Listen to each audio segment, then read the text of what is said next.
jaminan anak saya bisa masuk surga jika pindah ke agamamu? Apa anak saya masih bisa terhormat jika bersanding dengan kamu? Kamu ini orang susah, sedangkan kami orang berkasta dan terhormat. Saya hanya menginginkan anak saya bersanding dengan orang yang berpendidikan tinggi, yang punya kasta dan terhormat. Orang rendahan seperti kamu tidak pantas berada di sekitar kami. Saya mau pergi. Mau rezeki orang maling kecil di jalan kaya kamu, Pak.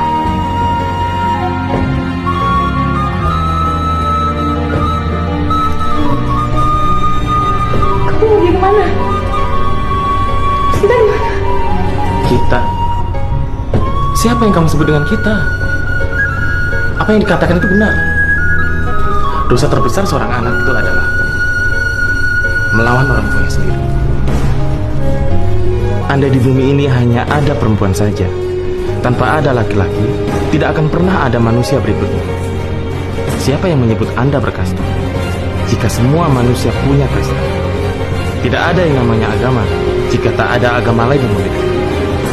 Lalu, siapa yang mengakui Anda sebagai orang kaya, jika semua manusia terlahir sebagai orang kaya? Apa yang ada pada manusia, itu semuanya hanya titik.